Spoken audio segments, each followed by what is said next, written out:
Twisted pairs. Twisted pairs, ध्यान रहे कि जो भी ये वायर देख रहे हैं आप, ये सारे कॉपर के हैं। इसके अंदर सारे वायर कॉपर के दिख रहे हैं। तो बहुत सारी ऐसे एप्लीकेशन है, आप इंटरनेट यूज करना चाह रहे हैं, वीडियो कॉन्फ्रेंसिंग यूज करना चाह रहे हैं, गेम खेलना चाह रहे हैं, इस सब पे एज ए यूजर आप किस पे, आपको मेन चीज क्या चाहिए? वो चाहिए कि आपका डेटा फटाफट एक जगह से दूसरी जगह ट्रांसफर हो जाए, सोर्स से डेस्टिनेशन, और डेटा आपको मिल जाए, बिट्स आपको मिल जाए। तो डिले नहीं चाहते हैं। अगर परसिस्टेंट स्टोरेज का यूज करें तो उसमें दिन घंटे लग जाते थे। एक ट्रक यहां से सामान लिया और दूसरी जगह पहुंच गया, वो किसी कभी कभी काम आता था। तो सबसे पुराना और बेहतरीन तरीका या ट्रांसमिशन तक मीडिया या वायर, इसे हम कहते हैं ट्विस्टेड पेयर। ट्विस्टेड पेयर क्यों कह रहे हैं? क्योंकि ये वाकई में ट्विस्टेड है। इसमें दो इंसुलेटेड कॉपर वायर, अब इसको ध्यान से देखिए, आप उसको समझना आपको बहुत जरूरी है। ये एक वायर है और ये दूसरा वायर है। इसमें 4 पेयर्स हैं। आप एक पेयर को देखिए केवल, इसमें एक ये वायर है, दूसरा ये वायर है, इसको भी देखिए, एक वायर ये है, दूसरा ये वायर है। तो ये ट्विस्टेड है। ट्विस्टेड क्यों है? पहली चीज तो ये समझ लीजिए कि 2 वायर है इसमें 2 वायर्स है, इंसुलेटेड है क्योंकि बीच में प्लास्टिक दिख रहा है आपको, तकरीबन 1 मिलीमीटर थिक है, मोटे हैं, और वायर को इस तरीके से ट्विस्ट किया गया है, एक को ऐसा और दूसरे को इस तरीके से। कैसे बन गया? ये डीएनए की तरह बन गया है, डीएनए मॉलिक्यूल की तरह बन गया, हेलिकल फॉर्म बना दिया। अब हेलिकल फॉर्म बनाने का एक कारण है, क्योंकि जब आप इससे और इससे रेडिएशन देख रहे हैं, क्योंकि वायर है, सीधी सी बात है, इलेक्ट्रोमैग्नेटिक वेव्स के बारे में हम जान चुके हैं कि भाई कोई भी वायर होगा वो वेव्स रेडिएट करेगा, वो आपस में कैंसिल होंगी। यहाँ पर अगर डीएनए की तरह नहीं बनाया तो कैंसिल नहीं होंगी। और जो सिग्नल जाते हैं इसमें, जैसे एक वायर, ये जो सिग्नल जा रहा है, यहाँ जो सिग्नल जा रहा है वो कैसे जाता है? इसका वोल्ट 1 और इसका वोल्ट 2 नहीं जाता है, एब्सोल्यूट वोल्टेज नहीं जाता है, इनका डिफरेंस जाता है। इसे हम कहते हैं डिफरेंशियल वोल्टेज। क्या कहेंगे? डिफरेंस ऑफ वोल्टेज, यानी कि डिफरेंशियल वोल्टेज जाता है इन दोनों के बीच में। इससे फायदा क्या हुआ कि अगर मान लीजिए नॉइस है बाहर, तो नॉइस इसको भी उतना ही इफेक्ट करेगी, इसको भी इतना ही इफेक्ट करेगी, दोनों को नॉइस एक जैसा इफेक्ट करेगी। तो इसका मतलब है कि इंडिविजुअल वोल्टेज चेंज भी होता है तो डिफरेंस या डिफरेंशियल तो चेंज नहीं होगा ना। मान लीजिए एक में जा रहा है 5 वोल्ट, दूसरे में जा रहा है 7 वोल्ट, ठीक है जी। ये 5 को बढ़ा दीजिए, अगर नॉइस आती है तो 6 हो गया, ये आप 7 का, ये 8 हो गया, फिर भी डिफरेंस तो 2 ही रहा ना। यही इसका फायदा है। नॉइस इफेक्ट जो होता है वो दोनों वायर को सेम तरीके से इफेक्ट करेगा, लेकिन डिफरेंस सेम रहेगा। यही मैंने बताने की कोशिश की है यहाँ पे। तो यहां पर आप देखिएगा, एक तो शील्डेड ट्विस्टेड पेयर केबल है, ये आपका अनशील्डेड ट्विस्टेड पेयर केबल है। इसमें आज जो ब्रेडेड मैश, ये जो है इसको हम ब्रेडेड मैश कह रहे हैं।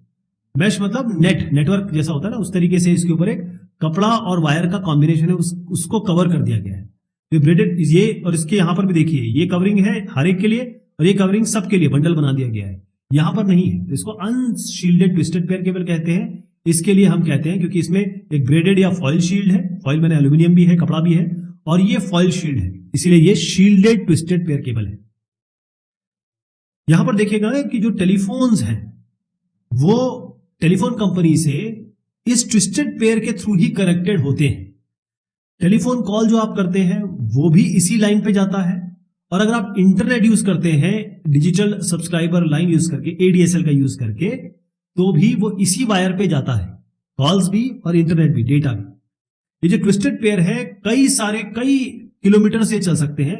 इसमें एम्प्लीफिकेशन की जरूरत नहीं पड़ती, क्योंकि इसमें एटेन्युएशन या फिर जो सिग्नल की एनर्जी लूज होती है वो नहीं होता बहुत किलोमीटर से।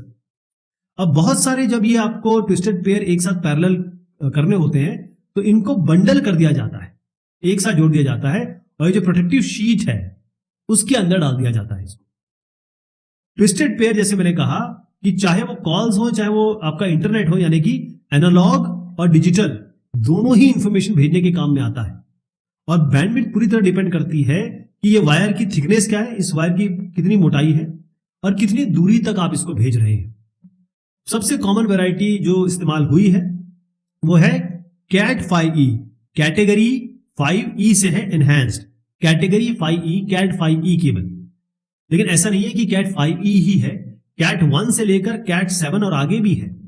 तो जो अलग अलग लैन के स्टैंडर्ड्स, ये अलग अलग ट्विस्टेड वायर का अलग अलग तरीके से उपयोग करते हैं। जैसे 100 Mbps का अगर ईथरनेट है, इसमें क्या होगा, ये 1 और ये 2, इन दोनों को ले लिया जाएगा, मतलब 4 पेयर में से 2 ले लिया जाएगा, और 2 out of 4 pairs, 1 pair for each direction, मतलब एक पेयर आपका इस डायरेक्शन के लिए, एक पेयर आपका इस डायरेक्शन के लिए, ठीक है जी। अगर यहीं पे आप 1 Gbps का यूज करते हैं तो चारों के चारों आप यूज करेंगे एक ही डायरेक्शन के लिए, एक ही डायरेक्शन के लिए। जो रिसीवर होगा उसको पता करना होगा कि भाई कौन सा, मतलब it requires receiver two factor out the signal transmitted. अब वो रिसीवर का काम है कि वो कौन सा हमको लेना है, किस तरीके से उसको अलग करना है। ये 1 Gbps की बात, इथरनेट के बारे में बात कर रहा हूं, क्योंकि इसमें चारों के चारों जो पेयर्स हैं उसमें वो पूरे दोनों डायरेक्शन के लिए इस्तेमाल होते हैं। इसको पता करना है कि मेरे लिए आया कौन सा है, मैंने भेजा कौन सा है।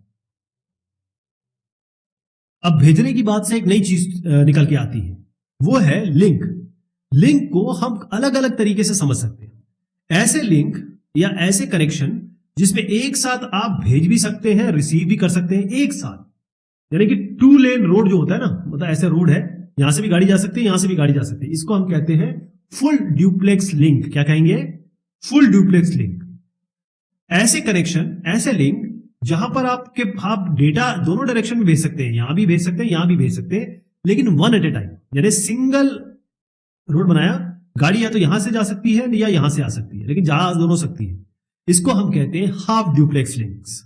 एक और है इसमें सिंप्लेक्स। सिंप्लेक्स का मतलब यह है कि 1 वे स्ट्रीट होता है ना, गाड़ी जो है वो एक ही डायरेक्शन में जाएगी, इस तरफ से गाड़ी को आने की अनुमति नहीं है।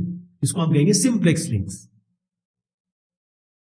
कैटेगरी 5, कैटेगरी 6, इन सब ने एक दूसरे को रिप्लेस किया है, क्योंकि कैटेगरी 5 में ज्यादा ट्विस्ट है, मतलब ये जो ट्विस्टिंग है ना, ये ज्यादा है पर मीटर, सब में ये डिफरेंस है।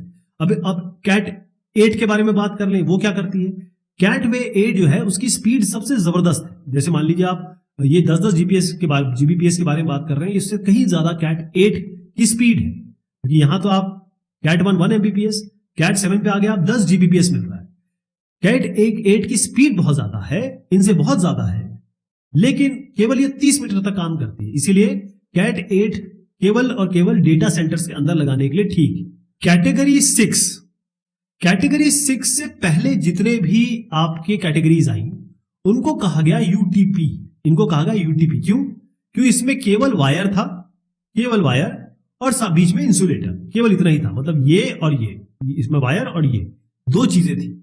इसके आगे जितने भी आए उसको कहा गया, या यूटीपी की जगह इसको कहा गया शील्डेड ट्विस्टेड पेयर, क्योंकि ये शील्डिंग हो रही थी इसमें। और शील्डिंग कैसे हो रही थी? जिसमें मैंने आपको दिखाया कि एक प्रोटेक्टिव शील्ड है, ये बकायदा ऐसी शील्डिंग आ गई थी इसमें, है ना।